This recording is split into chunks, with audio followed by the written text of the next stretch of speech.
No vídeo de hoje você conhecerá uma entrevista antiga e comprometedora de Luiz Inácio Lula da Silva, de quando ele ainda não era político e o Partido dos Trabalhadores ainda nem havia sido fundado. Ou seja, você conhecerá uma versão de Lula anterior às versões criadas para conquistar votos de eleitores, como o famoso Lulinha, Paz e Amor, citado pelo próprio Lula em um discurso recentemente, que foi criado para que, com um discurso mais moderado, ele tivesse chance de ser eleito presidente, como de fato aconteceu em 2002. Eu já aviso de antemão que o conteúdo dessa entrevista pode causar certa revolta, e se o seu estômago já não está nos seus melhores dias hoje, eu recomendo que você deixe para assistir esse vídeo em um outro momento. Em sua edição de número 48, em julho de 1979, a revista Playboy trouxe uma extensa entrevista com Luiz Inácio Lula da Silva, descrito pela própria revista como o mais famoso líder sindical brasileiro. A título de contextualização, o Partido dos Trabalhadores foi fundado somente depois dessa entrevista, em fevereiro de 1980, e a primeira candidatura de Lula a um cargo político foi acontecer ainda mais tarde, em 1982, quando foi o quarto colocado na eleição para governador de São Paulo. Logo na primeira página da entrevista, é descrito que Lula, que estava com 33 anos naquele momento, havia alcançado uma fama comparável à de um jogador de futebol no Brasil. Segundo a revista, essa fama havia começado há pouco mais de um ano antes dessa publicação, quando os metalúrgicos de São Bernardo do Campo e Diadema entraram em greve liderados por ele, exigindo reposição salarial. Também nessa página consta que, descalço e de bermudas no sofá da sala de sua casa no Jardim Lavínia, em São Bernardo do Campo, Lula fumava um cigarro atrás do outro e, na mesma frequência, palavrões saíam da sua boca. Na página seguinte, o entrevistador descreve uma cena acontecida logo antes do início da entrevista. Na casa, naquele momento, estavam, além de Lula, sua esposa Marisa, de 29 anos, e a sogra Regina, ambas preparando o almoço nos fundos da casa. E também os filhos Marcos, Fábio e Sandro, de 8 anos, 4 anos e 8 meses, respectivamente. Fábio, de 4 anos, aparece correndo, pula no colo do pai e começa a puxar-lhe a barba. Lula grita então: Marisa, tira este diabo aqui. Depois que Marisa aparece e pega o filho, a entrevista começa. Em determinado momento, o entrevistador pergunta com que idade Lula teve sua primeira experiência sexual. Lula responde que foi com 16 anos. O entrevistador pergunta então, foi com mulher ou com homem? O candidato preferido da comunidade LGBT hoje respondeu: O que é isso? Com mulher, claro. Naquele tempo a sacanagem era muito maior do que hoje. Um moleque naquele tempo, com 10, 12 anos, já tinha experiência sexual com animais. A gente fazia muito mais sacanagem do que a molecada faz hoje. O mundo era mais livre. Momentos mais tarde, o entrevistador pergunta: o que você acha do movimento feminista? Lula responde: eu respeito as mulheres que pretendem lutar por sua independência. Mas não sei que tipo de independência elas querem, se é sexual, se é no trabalho. Eu gosto quando alguém se dispõe a fazer alguma coisa errado ou certo. A gente só vai saber quando a pessoa concluir aquilo que se dispôs a fazer. O entrevistador pergunta então: Marisa é feminista? Lula, o candidato preferido das feministas hoje, responde: não há condições para um dono de casa, mãe de 3 filhos, ser feminista.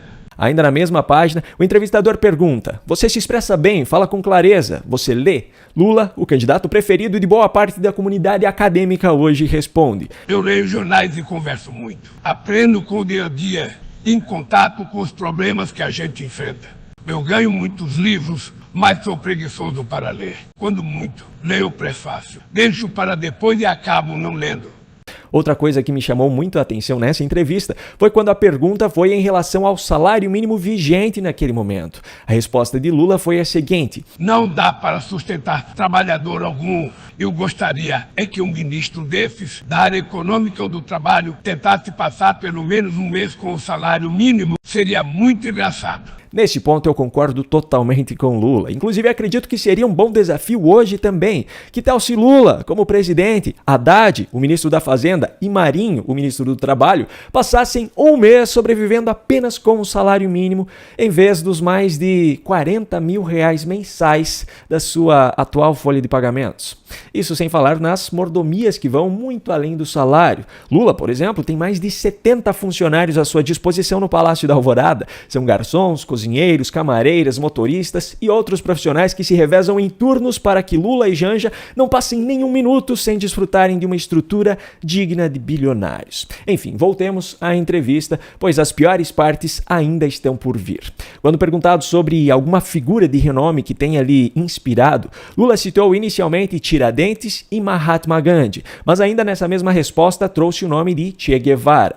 Eu lembro aqui que Che Guevara foi um dos líderes da Revolução Cubana, que admitiu até mesmo em uma Assembleia da ONU que fuzilava opositores, dizendo inclusive que continuariam fuzilando. Ao ser perguntado se havia mais alguém que admirasse, Lula falou sobre Mao Tse-tung, que segundo ele lutou por aquilo que achava certo, lutou para transformar alguma coisa. Mao Tse-tung, caso você ainda não conheça a história dele, foi um ditador comunista chinês que, de acordo com essa matéria da revista Super Interessante, foi responsável pelo assassinato de 77 milhões de pessoas pelo seu regime.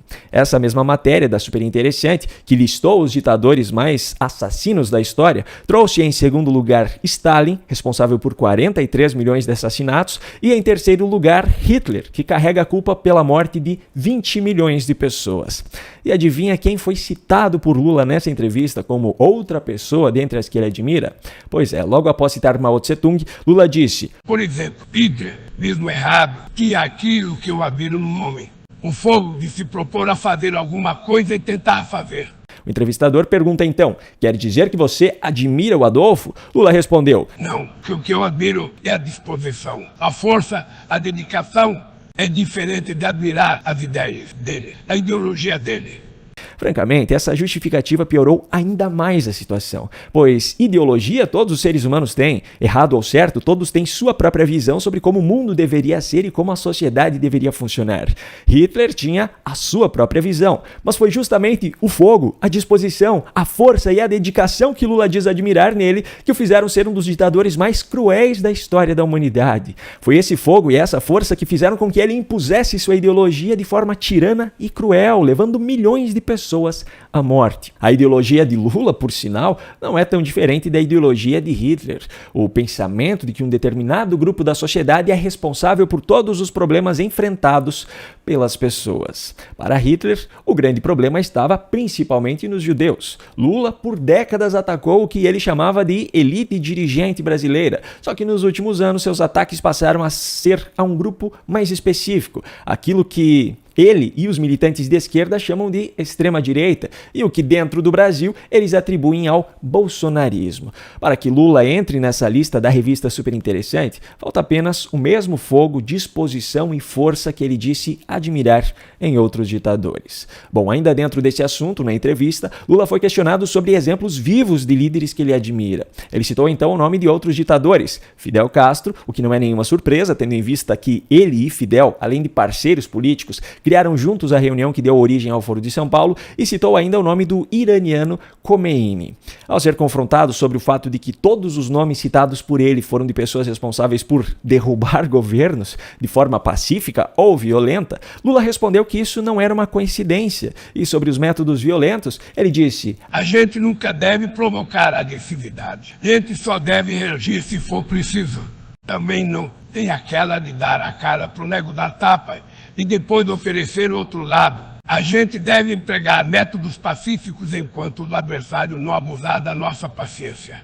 Não sei se o método pacífico conseguiria transformar a sociedade. Acho que a gente deve brigar de acordo com os métodos do adversário.